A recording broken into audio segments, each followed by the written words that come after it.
ان کا وطن بھی رہا اور بہت سارے انبیاء کا وہ مدفن بھی ہے، اسی لیے اللہ تعالیٰ اس کو مبارک قرار دیا۔ لیکن جب اگرچہ کہ عرب میں مکہ مکرمہ میں انبیاء کرام کی تعداد کم ہوئی، لیکن چونکہ سارے انبیاء کے سردار حضرت محمد صلی اللہ علیہ وسلم کی پیدائش چونکہ مکے میں ہو گئی، تو جیسے نبی پاک صلی اللہ علیہ وسلم سارے انبیاء کے سردار ہیں، ایسے ہی حضور کی نسبت سے مکہ سارے دنیا کے شہروں کا سب سے بڑا اہم ترین عظمت والا مقدس شہر قرار پائے۔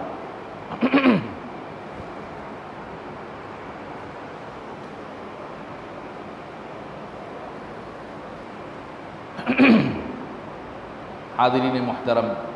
اللہ رب العزت نبی پاک علیہ السلام کو یہ معجزہ معراج کیوں کروایا، اس کی وجہ بھی قرآن پاک میں ذکر فرماتا ہے لِنُرِيَهُ مِنْ آیاتنا، تاکہ ہم اپنی قدرت کی عجائبات کو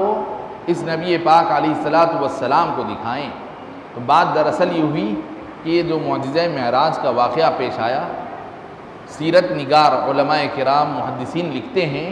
کہ یہ نبی پاک صلی اللہ علیہ وسلم مدینہ شریف کو ہجرت کرنے سے، مدینہ شریف کو مکے سے جو حضور شفٹ ہوئے،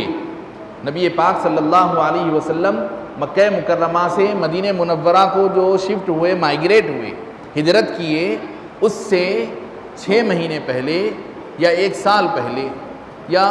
بتایا گیا کہ 3 سال پہلے، بہرحال 2 ڈھائی 3 سال ہجرت سے 2 ڈھائی 3 سال کے اندر یہ واقعہ پیش آیا معجزہ معراج کا۔ اور اس سے پہلے مکے میں ہوا یہ تھا کہ نبی پاک صلی اللہ علیہ وسلم کفار مکہ نے 2 بہت زیادہ بڑی شرارتیں کی۔ ایک تو یہ کہ نبی پاک صلی اللہ علیہ وسلم کا اور آپ کے پورے خاندان کا انہوں نے بائیکاٹ کیا، اور پورے مکے والوں کو انہوں نے یہ کہہ دیا کہ یہ جو محمد صلی اللہ علیہ وسلم ہیں اور ان کے جو خاندان والے بنو ہاشم کے لوگ ہیں، یہ ایک تو محمد صلی اللہ علیہ وسلم، یہ محمد ہمارے دین کے خلاف، ہمارے باپ دادا کے دین کے خلاف، اور ہمارے بتوں کے خلاف، ہمارے خداؤں کے خلاف زبان کھولتے ہیں اور ان کو برا بھلا کہتے ہیں اور ان سے لوگوں کو ہٹاتے ہیں، پھر اس کے اوپر ان کا پورا خاندان ان کا ساتھ دیتا، لہذا پورے ان کے خاندان کا بائیکاٹ کیا جائے۔ لہذا کفار مکہ نے نبی پاک علیہ السلام کے خاندان کو، مکے کا ایک علاقہ ہے شعب ابی طالب، شعب ابی طالب کے علاقے میں محصور کر دیا، حضور کو اس علاقے کے اندر بند کر کے رکھ دیا کہ حضور کے لیے، حضور کے خاندان کے لیے اس وادی سے باہر نکلنے ممکن نہیں تھا، بس اسی وادی کے اندر رہنا۔ تو اس طرح کئی مہینے یوں ہی گزر گئے۔ تو شعب ابی طالب کا یہ واقعہ حضور کے لیے بڑا پریشان کن تھا، حالات بڑے پریشان کن تھے۔ پھر اس کے بعد چند ہی دن ہوئے کہ حضرت بی بی خدیجہ رضی اللہ عنہا کا وصال ہو گیا،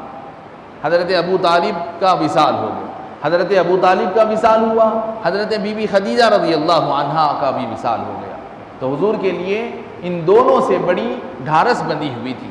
حضرت بی بی خدیجہ سے اور حضرت ابو طالب سے حضور پاک علیہ السلام کو بڑی ہمت تھی، بڑا حوصلہ تھا، بڑی تائید ملتی تھی۔ حضور پاک علیہ السلام کو ان دونوں کے گزر جانے سے بڑی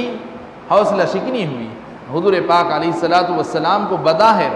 ہمت ٹوٹی ہوئی نظر آئی، بظاہر، اگرچہ کہ اللہ رب العزت کی غیب سے مدد شامل حال رہی۔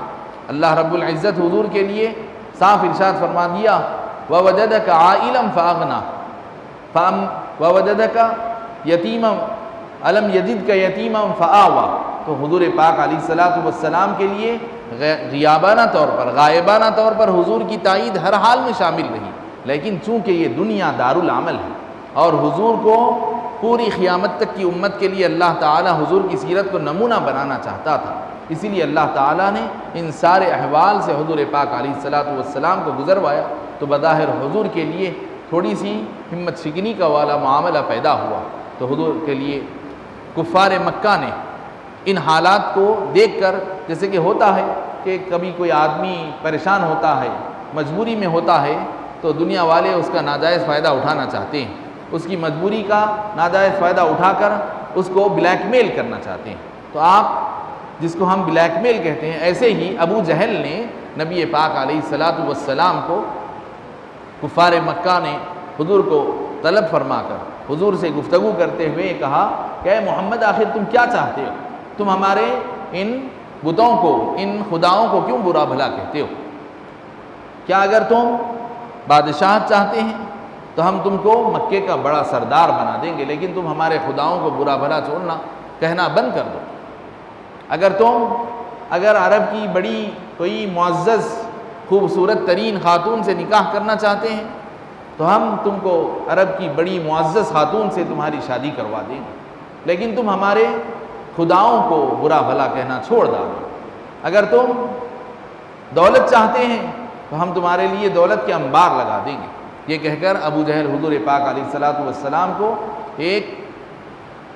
گھر میں لے جا کر کمرے میں دولت کے انبار دکھایا، تو اللہ رب العزت اس کے جواب میں ارشاد فرماتا ہے کہ ہم نے یہ معجزہ معراج حضور کو کیوں کروائی؟ تاکہ حضور پاک علیہ الصلاۃ والسلام کو یہ بتایا جائے کہ آپ کے ساتھ آپ کا اللہ ہے، آپ کا خدا آپ کے ساتھ ہے، لِنُرِيَهُ مِنْ آیَاتِنَا، تاکہ ہم آپ کو، حضور کو، اپنی قدرت کی عجیب و غریب نشانیاں دکھائیں۔ تو اب ابو جہل کی وہ دولت جن کو دیکھ کر حضور کی نگاہیں خیرہ نہیں ہوئی، حضور اس کو دیکھ کر حیران اور ششدر نہیں ہوئے۔ حضور پاک علیہ الصلاۃ والسلام تو اللہ کے دین اور مشن کے لیے آئے ہوئے تھے۔ حضور پاک علیہ الصلاۃ والسلام کو ذرے برابر بھی اس کی دولت کے دیکھ کر دل میں کوئی خیال پیدا نہیں ہوا، لیکن اللہ رب العزت ابو جہل کو اور کفار مکہ کو جواب دیا کہ تم کیا میرے حبیب کو دنیا کی لالچ دیتے ہو؟ ان کے پاس تو اتنا اختیار ہے کہ میں ان کو زمین و آسمان کی سیر راتوں رات کرا کر لایا۔ حاضرین محترم، واقعہ بہت طویل ہے، آپ واقعہ اگر سنتے رہیں گے تو یہ رات بھی ہمارے لیے بس نہیں ہوگی، کیونکہ کچھ باتیں بطور نصیحت کے، بطور حضور پاک علیہ الصلاۃ والسلام کے ذکر مبارک کے ہم مختصراً بیان کر لیں، اس کے بعد پھر کچھ حصہ عبادت میں گزار لیں، یوں نہ ہو کہ ہم یوں ہی باتوں میں رہ جائیں۔ تو میں اپنی گفتگو کو مختصر کرتے ہوئے، کیونکہ ابھی تک ہی کافی گفتگو ہو گئی، کافی وقت ہو گیا، تو اس لیے میں اپنی گفتگو کو مختصر کرتے ہوئے واقعہ معراج کو مختصر طریقے سے عرض کر دیتا ہوں کہ نبی پاک علیہ الصلاۃ والسلام حضرت ام ہانی بنت ابی طالب رضی اللہ عنہا، جو حضور کی چچازاد بہن ہیں، حضرت علی رضی اللہ عنہ کی بہن ہیں، ان کے گھر میں جو مکہ مکرمہ میں کعبۃ اللہ سے کچھ فاصلے پر تھا، حضور رات میں ان کے گھر آرام فرما رہے تھے۔ حضور وہاں پر آرام فرما تھے، یکایک گھر کی چھت پھٹ گئی، یعنی حضرت جبریل امین علیہ السلام گھر کی چھت کو کھول کر گھر میں تشریف لائے حضرت میکائیل علیہ السلام کے ساتھ، اور فرشتوں کا ہزاروں کا جھنڈ ساتھ تھا حضور کے استقبال میں، اور پھر حضور پاک علیہ الصلاۃ والسلام کو بیدار کر کے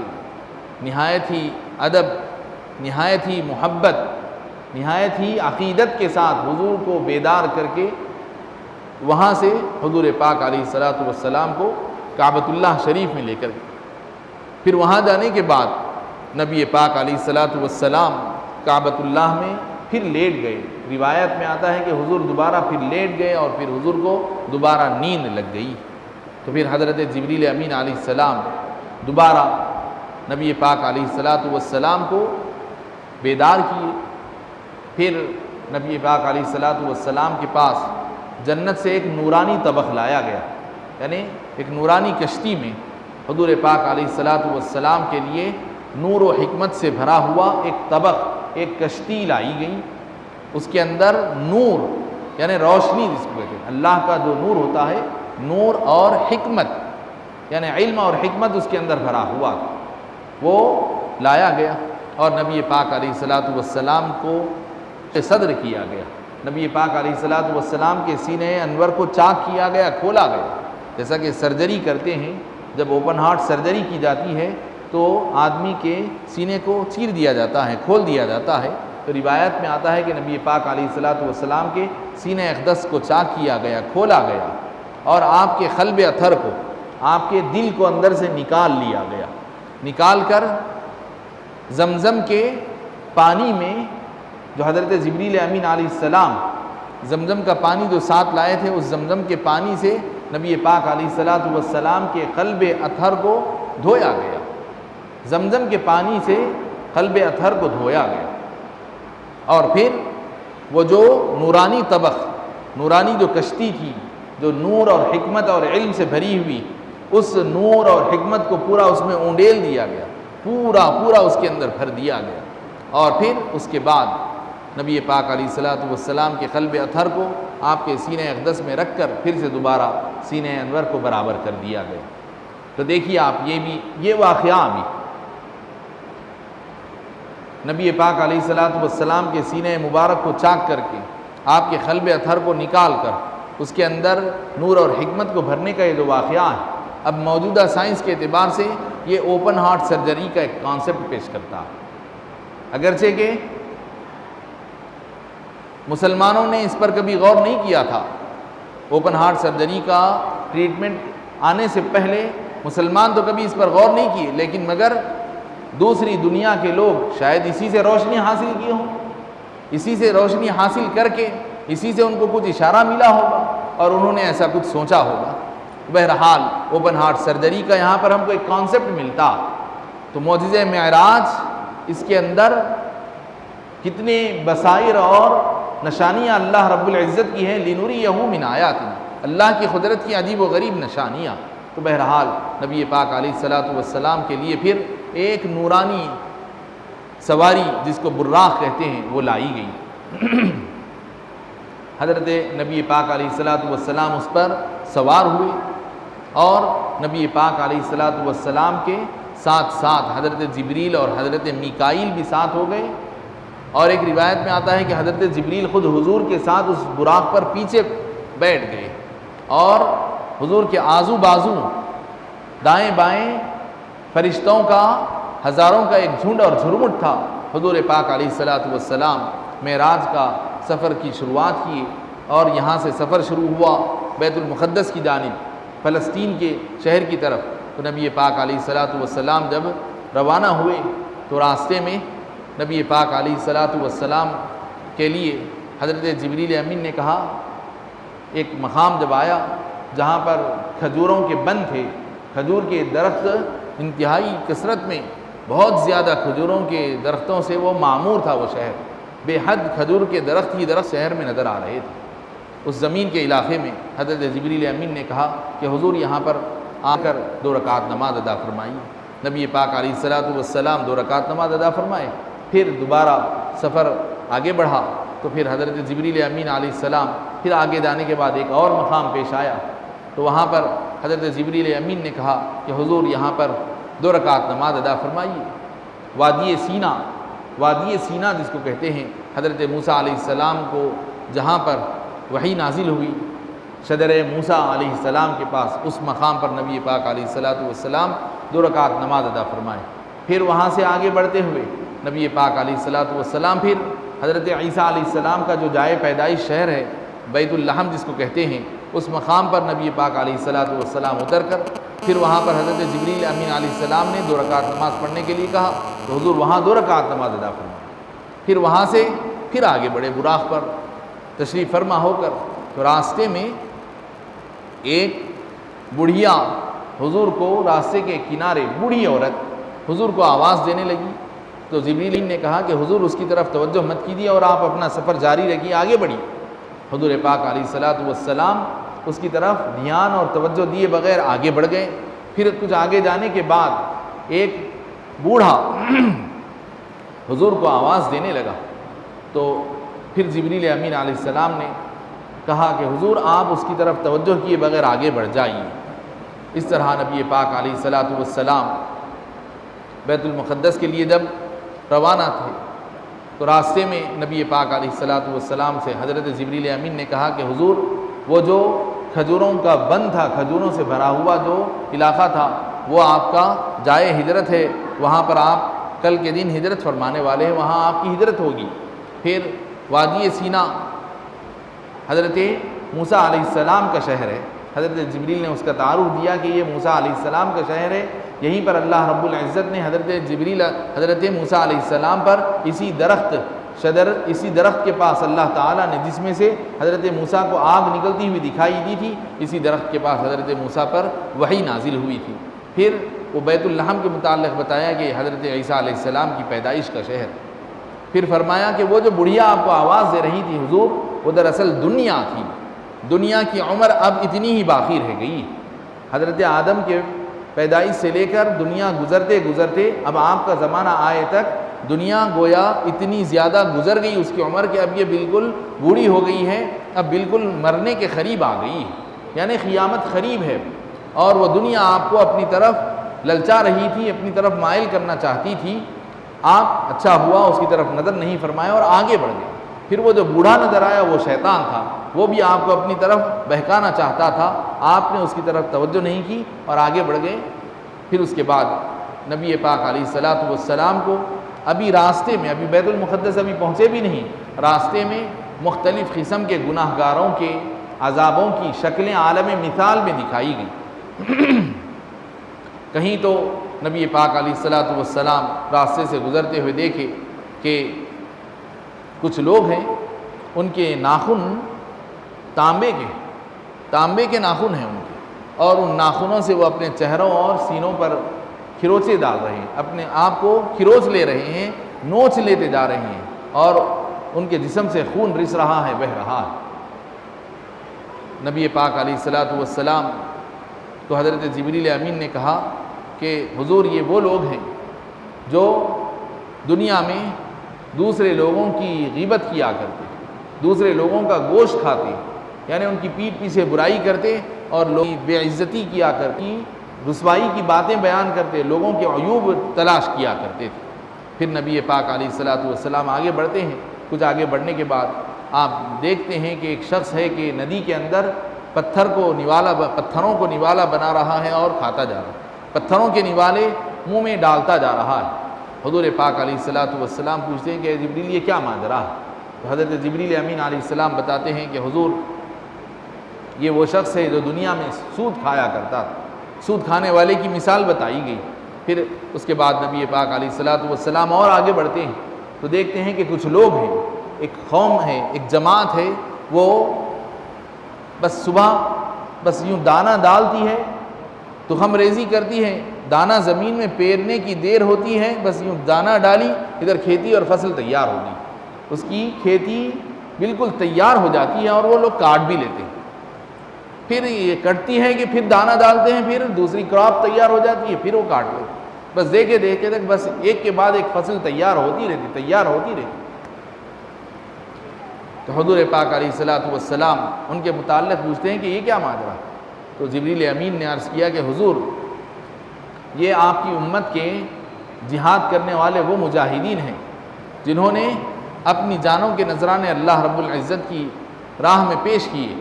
تو یہ ان کے کیے کا صلہ۔ پھر اس کے بعد نبی پاک علیہ السلام اور آگے بڑھتے ہیں تو آپ دیکھتے ہیں کہ ایک شخص ہے کہ اس کے سر کو پتھروں سے کچلا جا رہا، پھر اس کا سر پوری طرح سے تباہ ہونے کے بعد پھر اس کا سر نارمل کر دیا جاتا، پھر سے اچھا کر دیا جاتا، پھر اس کا سر کچلا جاتا۔ تو حضرت جبریل امین سے حضور نے پوچھا کہ یہ کیا شخص ہے، کون شخص؟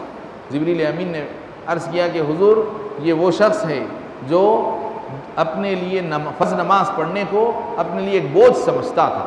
اللہ کے آگے سجدہ ریزی کرنے کے لیے اپنے آپ پر ایک بوجھ سمجھتا تھا، تو اللہ کی طرف سے اس کے لیے یہ سزا مقرر کی گئی ہے۔ پھر حضور پاک علیہ السلام نے دیکھا کہ کچھ لوگ ہیں کہ گلا ہوا، سڑا ہوا ان کے پاس گوشت رکھا ہوا ہے، اور دوسری طرف اچھا بالکل پاکیزہ صاف گوشت رکھا ہوا، لیکن وہ صاف پاکیزہ گوشت کو چھوڑ کر، اچھے پاکیزہ گوشت کو چھوڑ کر وہ گلے سڑے ہوئے بدبودار گوشت کو کھا رہے ہیں۔ حضور نے پوچھا تعجب سے کہ یہ کیا ماجرا ہے کہ اچھا گوشت چھوڑ کر یہ گلا سڑا بدبودار گوشت کھا رہے ہیں؟ تو حضرت جبریل امین علیہ السلام نے عرض کیا کہ حضور یہ آپ کی امت کے وہ لوگ ہیں جو اپنی جائز اور حلال بیویوں کو رکھتے ہوئے راتیں ناجائز طور پر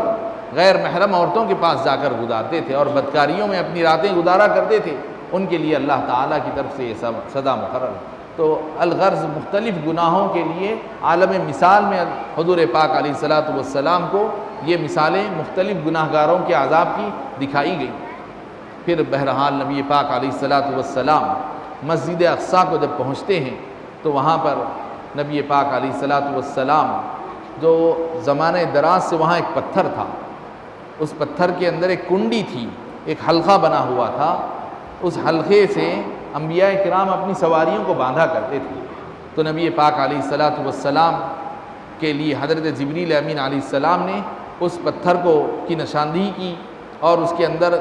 مرور زمانہ کی وجہ سے زمانہ دراز گزر گیا تھا، صرف انبیاء وہاں پر اپنے جانور باندھتے تھے۔ حضرت عیسیٰ علیہ السلام گزر کر بھی 500 سال ہو گئے تھے۔ حضرت عیسیٰ علیہ السلام کی پیدائش کے بعد 570 یا 71 عیسوی میں حضور پاک علیہ الصلاۃ والسلام کی پیدائش، تو اس طرح 500 سال سے زیادہ کا عرصہ گزر گیا تھا۔ تو زمانے کے گزرنے کی وجہ سے، حالات زمانہ کی وجہ سے اس پر کچھ مٹی وغیرہ آ گئی تھی، تو وہ واضح طور پر نہیں نظر آ رہا تھا۔ تو حضرت جبریل امین نے اس کے اندر اس کا جو سوراخ تھا اس کو نارمل کر کے حضور کو بتایا کہ یہاں پر اپنی سواری کو باندھیے، تو حضور نے وہاں پر اپنی سواری کو باندھا۔ پھر نبی پاک علیہ الصلاۃ والسلام آگے بڑھے تو حضور کے استقبال میں مسجد میں حضرت ابراہیم علیہ السلام، حضرت موسیٰ علیہ السلام، حضرت خضر علیہ السلام، حضرت عیسیٰ استقبال کے لیے وہاں پر حضور سے پہلے سے موجود ہیں۔ پھر دیکھتے ہی دیکھتے ہزاروں انبیاء، جتنے انبیاء دنیا میں تشریف لائے تھے سارے انبیاء وہاں پر جمع ہوئے۔ دیکھتے ہی دیکھتے انبیاء کی صفیں بن گئیں۔ حضور پاک علیہ الصلاۃ والسلام کو حضرت جبریل امین نے 2 رکعت تحیۃ المسجد پڑھنے کے لیے کہا، حضور نے تحیۃ المسجد پڑھا۔ پھر اس کے بعد اب سب لوگ نماز کے انتظار میں، سارے انبیاء، لوگ کیا سارے کے سارے انبیاء ہی تھے، کوئی غیر نبی وہاں تھا نہیں، تو سارے انبیاء اب وہاں پر نماز اور امامت کے لیے دیکھ رہے تھے، منتظر تھے کہ آخر امامت کے لیے کون بڑھتے ہیں۔ حضور بھی دیکھ رہے تھے کہ اتنے سارے لوگوں میں امامت کے لیے کون آگے بڑھ رہا ہے۔ حضرت جبریل امین علیہ السلام نے حضور کے دست مبارک کو پکڑ کر حضور کو آگے کیا۔ نبی پاک علیہ الصلاۃ والسلام انبیاء کی امامت فرمائے، پھر وہاں سے آسمانی سفر شروع ہوا۔ پھر حضرت نبی پاک علیہ الصلاۃ والسلام کے لیے ایک نورانی سیڑھی لائی گئی، ایک نورانی سیڑھی حضور کے لیے پیش کی گئی۔ نبی پاک علیہ الصلاۃ والسلام اس نورانی سیڑھی سے آسمانوں کا سفر طے فرمائے، اور پھر جب پہلے آسمان پر پہنچے تو پہلے آسمان پر حضرت جبریل امین علیہ السلام نے دستک دی، تو وہاں پر جو فرشتہ دربان کے طور پر مقرر تھا اس نے حضرت جبریل سے پوچھا کون ہو؟ حضرت جبریل امین نے کہا کہ میں جبریل ہوں اور میرے ساتھ محمد صلی اللہ علیہ وسلم ہے۔ تو فرشتہ پوچھتا ہے کیا ان کو بلایا گیا؟ تو حضرت جبریل کہتے ہیں ہاں، اللہ رب العزت نے ان کو بلایا ہے۔ تو فرشتہ کہتا ہے مرحباً، خوش آمدید ہے ان کے لیے۔ حضرت نبی پاک علیہ الصلاۃ والسلام آسمان دنیا پر، پہلا جو آسمان ہے، وہاں جب پہنچتے ہیں تو آپ کیا دیکھتے ہیں کہ اوپر حضرت آدم علیہ السلام پہلے سے موجود ہیں۔ حضرت آدم علیہ السلام سے ملاقات ہوئی، نبی پاک علیہ الصلاۃ والسلام ان کو سلام عرض کرتے ہیں، السلام علیکم ورحمۃ اللہ۔ حضور کے سلام کا حضرت آدم علیہ السلام جواب دیتے ہیں اور پھر کہتے ہیں مرحبا بالابن الصالح وبالنبی الصالح، خوش آمدید ہو، آپ کا آنا مبارک ہو اے میرے صالح فرزند، اے میرے صالح نبی، اے میرے صالح فرزند۔ یعنی صالح کا مطلب، صالح کا ایک معنی ہوتا ہے، صالح کا معنی نیک، صالح کے ایک معنی ہوتے ہیں نیک، صالح کہتے ہیں نیکوکار کو۔ قرآن میں آتا ہے وَعَامِلُ الصَّالِحَاتِ مَنْ عَمِلَ عَمَلًا صَالِحًا، جو شخص نیک کام کرتا ہے، تو صالح کے معنی نیک۔ لیکن اب یہاں پر نبی کے لیے صالح بولنا تو نبی کی شان سے گھٹا ہوا لفظ ہو جائے گا۔ نبی کو آپ بول رہے ہیں کہ نیک ہیں، کیا نبی کوئی فاسق بھی ہوتے؟ تو نبی کے لیے تو صالح کا لفظ اس معنی میں نہیں ہے۔ صالح کا مطلب یہ ہے کہ جو بہت ہی کمالات کے مالک، بہت ہی خوبیوں اور صلاحیتوں والے، بہت ہی غیر معمولی خوبیوں اور صلاحیتوں والے، بہت ہی عجیب و غریب ایلیجبلٹیز والے، بہت ساری خوبیوں کے مالک، یہ معنی ہے، یعنی ان کے پاس بہت ساری خوبیاں اور صلاحیتیں ہیں، یعنی اللہ تعالیٰ یہ جو دیدار کے لیے، اپنے دیدار الہی کے لیے اللہ تعالیٰ نے جو حضور کو طلب فرمایا وہ صلاحیت رکھنے والے نبی ہیں، یہ مطلب۔ تو مرحبا بالنبی الصالح، حضرت آدم علیہ السلام کہتے ہیں مرحبا۔ حضور دیکھتے ہیں کہ حضرت آدم علیہ السلام کی دائیں طرف کچھ لوگ ہیں، کچھ بچے ہیں چھوٹے چھوٹے، اور کچھ بائیں طرف ہیں۔ حضرت آدم علیہ السلام کے بائیں طرف کچھ لوگ ہیں۔ حضرت آدم علیہ السلام ایک نگاہ جب دائیں طرف ڈالتے ہیں تو حضرت آدم علیہ السلام ادھر دیکھ کر خوش ہوتے ہیں، مسکراتے ہیں، اور بائیں طرف جب دیکھتے ہیں، بائیں طرف جب نظر ڈالتے ہیں حضرت آدم علیہ السلام، تو بائیں طرف دیکھ کر حضرت آدم علیہ السلام کے چہرے پر آزردگی آ جاتی ہے، افسوس آتا ہے، اور ان گریہ وزاری طاری ہوتی ہے۔ حضرت آدم علیہ السلام دیکھ کر رونے لگتے ہیں۔ تو نبی پاک علیہ الصلوۃ والسلام سے حضرت جبریل بتاتے ہیں کہ حضور یہ نیک لوگ ہیں، حضرت آدم علیہ السلام کی اولاد کے جو نیک لوگ مسلمان لوگ ہیں، مومنین ہیں، اہل ایمان ہیں، وہ دائیں طرف ہے، وہ اہل جنت ہیں۔ حضرت آدم ان کو دیکھ کر خوش ہو رہے ہیں، مسکرا رہے ہیں، اور یہ بائیں طرف والے ان کی اولاد کے نافرمان کافر لوگ ہیں۔ حضور حضرت آدم ان کو دیکھ کر رو رہے ہیں، افسوس کر رہے ہیں اپنی اولاد کے ناخلف ہونے پر۔ پھر اس کے بعد دوسرے آسمان پر تشریف لے جاتے ہیں۔ نبی پاک علیہ الصلوۃ والسلام دوسرے آسمان پر پہنچتے ہیں تو وہاں بھی پھر فرشتہ سوال جواب کرتا ہے۔ تو بہرحال اس کے بعد آسمان پر پہنچتے ہیں تو وہاں پر ملاقات ہوتی ہے حضرت یحییٰ اور حضرت عیسیٰ علیہ السلام سے۔ حضرت یحییٰ اور حضرت عیسیٰ علیہ السلام سے وہاں دونوں موجود تھے، ان سے ملاقات ہوتی ہے، پھر ان سے بھی سلام کلام ہوتا ہے، مکالمہ ہوتا ہے۔ پھر اس کے بعد حضرت تیسرے آسمان پر جاتے ہیں تو وہاں پر حضرت یوسف علیہ السلام سے ملاقات ہوتی ہے۔ پھر اس کے بعد چوتھے آسمان پر جاتے ہیں تو حضرت ادریس علیہ السلام سے ملاقات ہوتی ہے، ان سے بھی وہی سلام کلام مکالمہ۔ پھر اس کے بعد حضرت پانچویں آسمان پر حضرت ہارون علیہ السلام سے ملاقات ہوتی ہے۔ چھٹے آسمان پر حضرت موسیٰ علیہ السلام تشریف فرما ہوتے ہیں، ان سے ملاقات ہوتی ہے۔ ساتویں آسمان پر جاتے ہیں تو ساتویں آسمان پر ابو الانبیاء حضرت سیدنا ابراہیم علیہ السلام تشریف فرما ہوتے ہیں، اور وہاں پر ساتویں آسمان پر حضرت ابراہیم علیہ السلام ایک کعبۃ اللہ جیسا ایک وہاں پر بھی ایک خانہ خدا بنا ہوا ہے، اور لاکھوں فرشتے اس کا طواف کرتے رہتے ہیں، لاکھوں فرشتے اس کا طواف کرتے رہتے ہیں۔ حضرت ابراہیم علیہ السلام اس کو پیٹھ لگائے ہوئے بیٹھے ہوئے ہیں، ٹیک لگا کر بیٹھے ہوئے ہیں۔ حضرت ابراہیم علیہ السلام حضور ان کی خدمت میں پہنچ کر ان کے پاس جا کر کہتے ہیں، سلام عرض کرتے ہیں۔ پھر حضرت ابراہیم علیہ السلام کہتے ہیں مرحباً بالابن الصالح والنبی الصالح، یہ